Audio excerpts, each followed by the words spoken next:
woman, but my location slightly move a little bit. I'm precisely in Abia State, in a home of a woman who I want to describe as the totality of what womanhood is all about. She's not just enterprising, industrious. She is a mother, a deaconess, a Paul Harry Fellow. I'll skip the rest of it, but join me as I take my walk inside and get to usher in my guest for today. Come along.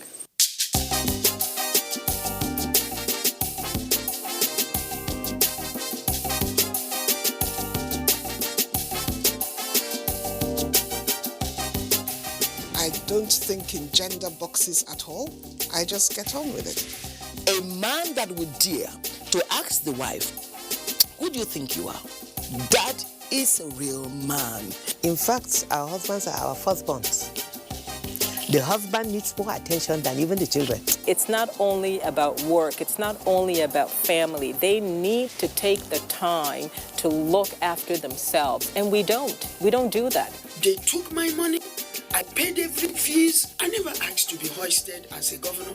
I wanted to be allowed to go out there and contest for the position of governorship candidate first. There's nothing greater than looking back and seeing that while you were aspiring, you were able to inspire others. Power to women. Yes. We need to have more women, more multitaskers around Nigeria to get Nigeria working. Definitely. But it is the lodge, the house, the home of the First Lady in Abia State, the mother of the state.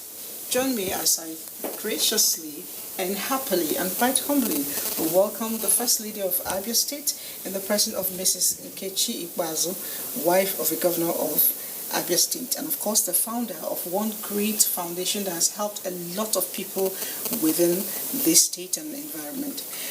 Thank you for having me in your house. I was going to say thank you for coming to my studio, but for the next 25 minutes, this is my studio, so I'll still say thank you for coming on the show. Yeah. All right. We all knew you, long ago before you became the First Lady. And for me, remembering who you were and who you are now, not much has actually changed.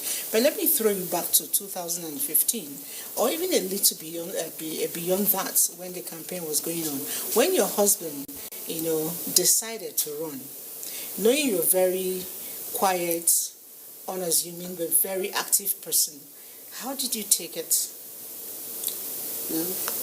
Thank you. Welcome to my home. Thank you. Yeah. That was, I didn't know what to say. I didn't know what to say. But there's nothing I could have done other than to support him and pray for him so that he can succeed. Somebody kickstarted this journey for me. A lady who called to ask me to particularly thank you for what you did for our family with your foundation, the Vicar Hope Foundation.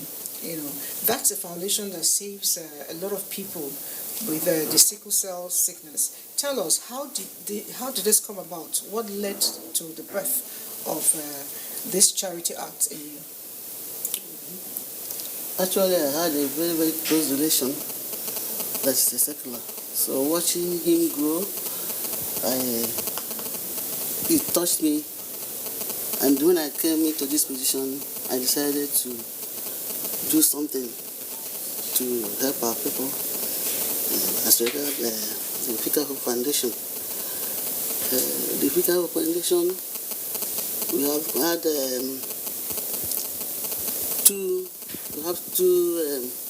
offices, one in Aba, one in Omahia. That's a clinic for the patients. And the more thing, because it doesn't have a cure, but what we do is we are trying what we can do to break the cycle. That is by enlightening people, making them aware of their genotypes, so that they know that before they get married. What else does the clinic do for people? Beyond just the education, do they provide any kind of support? Yeah, we We have the equipment. We ask them to come and test for their genotype. Yes, and then from time to time, we have counseling session. They will come with their guidance so that we talk to them, because a sickle cell person, the next person to him or her is very important to help, especially the younger ones. So we bring experts to speak to them about the disease and how to manage it. You know, a lot of times people are said to be told to do something and they don't get to eventually get to do it and do it well. Are people actually responding to the counseling you give? Or are they still claiming that love comes first, not genotype? That's what we have been telling them, that the genotype comes first, then before love. We have been telling our people like that because we go to the rural areas to talk to them. You know, it's very rampant there. Most of them are very ignorant. They don't know what that is. So we try as much as possible to go and speak to them. And I think some people, at times they come on their own to come and test. Even though we have not achieved actually what we wanted to do, we only have one clinic in Aba, one clinic in Mayanje. We have 17 local government areas. So we are trying to see how we can get the services closer to the people in the rural areas so that more people will be aware of how to do it and what to do. Yeah. I want to know, what gave birth to it? Is it because your mother-in-law is a medical person? No. I'm surrounded by medical people. Even my mother was a nurse. Okay. I'm surrounded by... But when you get to the villages, you see the problem, they have a lot of health problems.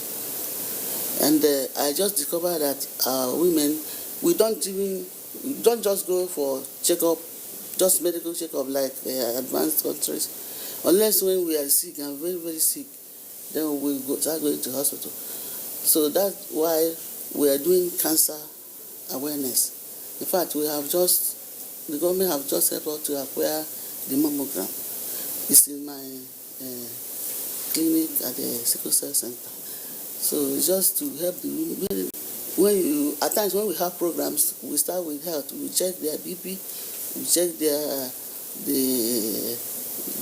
those that we have diabetes. So when you see there's plenty of them, so we now started to see this is the problem of our people, especially from women from the rural areas. That's why we started the awareness on the health, diabetes, cancer, and so on. Now, another major concern of yours is the plight of the widows. And a lot has been mentioned around that domain with what you're doing for them. You want to share that with us? Okay. As for one of the things I do in Vicar Hope is about building housing for the widows. Actually, right now we are counting about 59. There are other ones, they are still in the process of doing that. When we identify the widows, if you go to the villages, we go there, or if anybody reports, we go and see. And actually, when you see it, you know that they actually need a roof over their heads. That's what I was going to ask, because we are very good actors. We can act No, collect. we go there. We go to the villages and we see it. You just see the children, you see the parents, you see their houses. Some of them will just use the banners or something and to cover up their houses. When we get money, we will go there to build for them. We have had a lot of assistance from the governor and some individuals in the state. They have been actually helpful. So when we build for them, if they don't have anything to do, we can empower them to start trading or whatever they want to do, if they want to learn skills. Actually, in Vicar Hope 2, we do skill acquisition, and we do it local government by local government. We take 50 from each local government, and we do 2 local governments at a time. That means we in 3 months, we train about 100 people from 2 local governments. At the end of the training, we give them something to start off. And then also, There are some women in the village. They can't go to start learning now, but they can sell. They can go to the local markets. So we also go there. We give them little things to start off in trading. That's what we do. And then the government has also helped us to build markets, local markets in the villages. So when we saw one as I was passing, and Okay, it was so- really full. when we go there, we just select some of those very, very indigent people. Then we give them something. At times we buy the material and give them. We don't give them money. So that they just go there and start trading. Because given the money, they could just use Use it, it for and one thing. meanwhile, if you give them produce, they begin to do it. Now, the Skill Acquisition Center for the Vicar Hope, is it only for widows or is it open to? No, the skill acquisition. We are moving it. We don't have a stationary Okay. center. Okay. We go from local. When we get to the local government, that one is mixed up.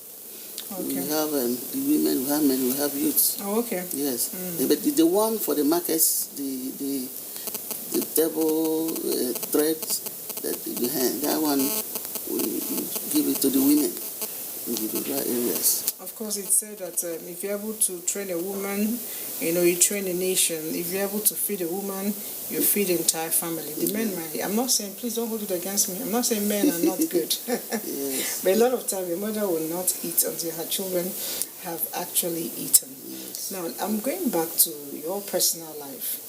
The life of, you have two lives now. The life of the Deacon Mrs. Nkechi Ikwazu, it's a different one, and the life of the First Lady. I know it comes with a lot of responsibilities. How do you cope with it, and how do you begin not to lose yourself, with one against the other? It's just we are holding tight to God. I pray that He will help me to do the two. From the home, I have to take care of my children. I have to take care of my husband. I have to make the home comfortable for him when he comes back from the tedious work he's doing. We go on like that. We do domestic work. You still find Keep time the to home. go to the kitchen? Why not?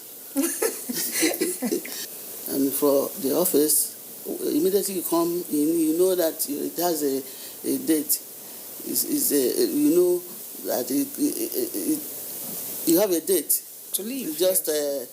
some time, then you leave, another person will come. So there's you try to be yourself, because after the tenure, you go back to where you are coming from. All right, it's beautiful to know, because a lot of times we lose sight of who we are, because at the end of the day we didn't really compromise the fact that every position except the position of life, even life itself, has expiration dates. Now, you have worked with women closely, Yes. especially the indigent women. Coming here, I tried to sample opinion. Some people actually said that the men are the reasons why the women are not progressing well. I don't know what your take is on that. What is that is stopping our women from coming out and feigning for themselves, supporting their families properly? Well, I think the first one is the culture. Culture. Mm. Okay. The culture. Because they believe that the women, our own is just inside the kitchen or in the house. But it's not so. Because we have seen a lot of women who are doing it outside, and so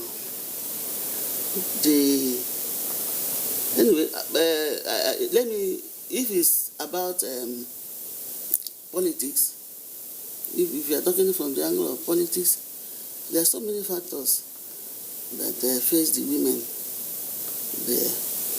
So, and at times some women will not even support their fellow women. Really? Yes. As a pull her down syndrome. Yes, Okay. we will support it. I remember the last time we were doing the local government election. You know, some women, they will come, you will be encouraging them, just go out, take the form from the chairman. And some women will say, no, don't go, be the deputy, you know, that type of thing. But we continue to enlighten them, to talk to them that they can also do it. And the ones we had, they did very well. They performed well. But it's not the physical strength that you are going to use to do it. It's the intellect and the everything that you are going to use to perform the task. All right. I know that you're sports inclined. As a matter of fact, you have been able to do a whole lot in the area of sports. You actually have received award as a patron of a certain sports group. And I know that you sponsor the Nkechi Ikpeazu annual National Open Para Badminton Champions. That's quite commendable. Were you a sports girl in secondary school? Yes. Really? Yes. Wow. Did you compete? I'm a fast runner. Fast runner? Yes. I would like to roll back a little bit and see what it was like. I do high jump and I do the 100 meters where we were in secondary school. Yes. I see the gym house. Are you still using it? Yes. Okay. So how do you relax generally? I do gym when I sit back in my house, listen to music. I can sew. That's good. I'm a good tailor. You can try me. Interesting. Yes. So those of you who are watching right now, Christmas is around the corner, yes. And I'm going to get my beautiful clothes and send it to the First Lady of Abia State. She has to do me a costume that I'll wear on Christmas Day. And when I wear it, I'm going to stand and tell you, this is it. All right, it's so lovely knowing that being who you are, it didn't take away the woman in you, because no matter what we are, we're made to be that help. And when I tell people that help is not just like pushing somebody around, somebody who is your help is actually your strength. So, which is why we may be called the weaker sex, but we remain the strength of the men. As a parting word, I'd want to have you share your advice to women who are apparently watching you now, especially the women of Abia State who are your children at the moment. Okay. I always tell the women that nobody should stay idle. Learn a trade. Even if you are a civil servant or you're a doctor, learn a trade that you can be using in your home. It will help. My mother-in-law was a nurse, but my husband told me that she's the one that made her the sweater that she used to when he was little. That's like coat of many colors. So I'm advising them to come out. Let them come out. Let them hear us. At least let us complain of those things they don't allow us to do. So let's start from somewhere. So I'm encouraging them to come out, even if it's in politics, in their homes. Let us come out and stand as women. At least let us support one another in whatever we are going to do. All right, that's a good one. How would you want to be remembered? I want to be remembered by the service I've rendered to the people in this my position. If you see the joy, the happiness on the faces of those women you build houses for, you will be fulfilled. So that's what I want to be remembered for the services I've rendered to the very poor, indigent people in our state. That's lovely. That's lovely. And I pray that God continue to, give you the grace to do more. And even when you're done with your tenure, you're not going to cease, because the cash will continue to flow. Amen. For you to do more for people. And on a very naughty note, I want to know what I will do to annoy you. Because I've never seen you angry. How do I put it? When you're working with women, there are a lot of things. Some people will come to make you to hate the other. Would I call it gossip? I hate it. Something close like yes, that. I hate it. Yeah. Okay, that's good. Thank you very much, Mommy Abia. and Mrs. Nkechi Ikbazo. You've been an inspiration to a lot of people in your very quiet, selfless way of doing things. You've touched lives, and we beg God to continue to touch your own life positively. Thank you. Thank you. All right, it has been a wonderful show, coming all the way to Abia State, incidentally my own state, to speak with our mother here. I find that quite a privilege, and I've also learned a whole lot. It is not before she became the wife of a governor or became the first lady. So we can always start somewhere. Nothing is too small to reach out to your neighbor. Don't forget, the program is The Woman, where we showcase women of substance. I'll be with you again next week.